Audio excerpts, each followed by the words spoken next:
मुजफ्फरनगर में बुधवार को एक सनसनीखेज मामला सामने आया जब उद्योग जगत से जुड़े प्रतिष्ठित संगठन आईआईए इंडियन इंडस्ट्रीज एसोसिएशन के समस्त पदाधिकारी एवं सदस्य जीएसटी विभाग के ज्वाइंट कमिश्नर सिद्धेश दीक्षित से मिलने उनके कार्यालय पहुंचे और वहां एक वरिष्ठ अधिकारी पर गंभीर भ्रष्टाचार के आरोप लगाए। ज्वाइंट कमिश्नर सिद्धेश दीक्षित का घेराव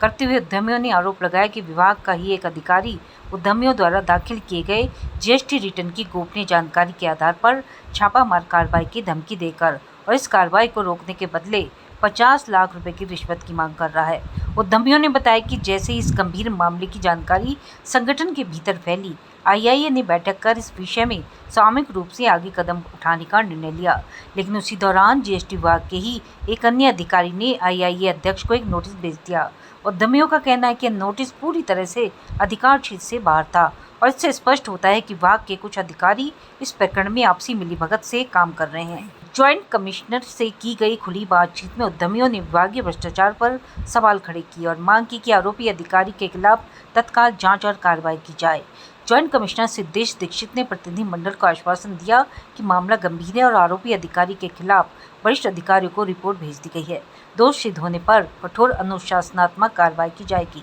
इस मौके पर विपुल भटनागर, नीरज केडिया, अश्वनी खंडेलवाल, पवन गोयल, सुधीर अग्रवाल, राहुल मित्तल, अरविंद मित्तल, अनुराग, मनोज अरोड़ा समेत कई उद्यमी मौजूद रहे। सभी ने एक स्वर में कहा कि यदि भ्रष्टाचार पर समय रहते अंकुश नहीं लगाया गया तो यह पूरे व्यावसायिक वातावरण के लिए घातक सिद्ध होगा।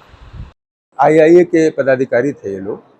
और इन्होंने ये ज्ञापन दिया, अवगत कराया है कि हमारे डिपार्टमेंट का कोई अधिकारी, जिसको उन्होंने नाम भी बताया बाद में, वो मार्केट में जाकर के लोगों को धमका के एक्सटॉर्शन या कुछ ऊटपटांग उल्टे सीधे पैसे देने के लिए इस तरह की हरकतें कर रहा है, जो मेरे पास रिटर्न में आ गया है। इस पर हम लोग त्वरित गति से कठिनतम कार्रवाई करवाने जा रहे हैं। ये राज्य कर अधिकारी पद होता हमारे यहाँ, स्टेट टैक्स ऑफिसर, इसको पहले सीटीओ कहते थे,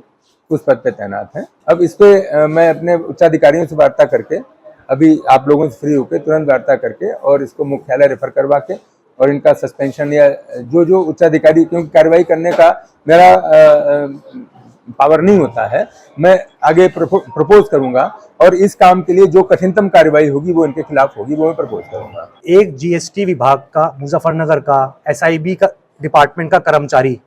विभाग से हमारे उद्यमों की जो जानकारी, जो रिटर्न्स हम उपलब्ध कराते हैं विभाग को, उसको लेकर, उसके आधार पर हमारी गोपनीय जानकारियों को लेकर उद्यमियों को डरा रहा है कि आपके यहाँ रेड होने वाली है और आपके यहाँ रेड में रुकवा सकता हूं, उसके लिए आकर मुझसे होटल में मिलो। होटल पर जाने पर वो अपने साथ कोई अपना अन्य साथी जो विभाग का कर्मचारी नहीं है उसको साथ लेकर आकर ये कहता है कि मुझे 50 लाख रुपए की रिश्वत दो, तब जाकर मैं ये रेड रुकवा सकता हूं। कर्मचारी की जानकारी पिछले सप्ताह ही जीएसटी विभाग के अधिकारियों को दे दी गई थी शिकायतकर्ता द्वारा। इतवार के दिन शिकायतकर्ता ने जब हमें बताया तो हमने अपने ग्रुप पर एक एडवाइजरी जारी करी अपने बाकी सभी मेंबर्स के लिए कि अगर कोई ऐसा किसी और के साथ भी हुआ है तो वो जानकारी हमसे साझा कराएं, ताकि हम उसको बल देकर अपने साथ लेकर अधिकारियों के पास शिकायत करें। लेकिन उससे पूर्व ही जीएसटी अधिकारियों ने आईएए चेयरमैन को सिर्फ ये एक मैसेज अपने मेंबर्स को भेजने के लिए, सूचना एकत्रित करने के लिए और एक एडवाइजरी कि वो बच सके, उसके ऊपर आईएए चेयरमैन को समन कर लिया। ये अधिकार उनके पास प्राप्त नहीं है, ना उसमें ऐसी कोई जानकारी है। इससे यही प्रतीत होता है कि कुछ आला अधिकारी भी उसके साथ शामिल हैं। उसी का विरोध करने के लिए आज उस समन को और बाकी चीजों को विरोध करने के लिए आज पूरी आईएए की टीम हमारे सारे पास चेयरमैन जीएसटी विभाग में ज्वाइंट कमिश्नर के सामने अपनी बात रखने के लिए आए हैं।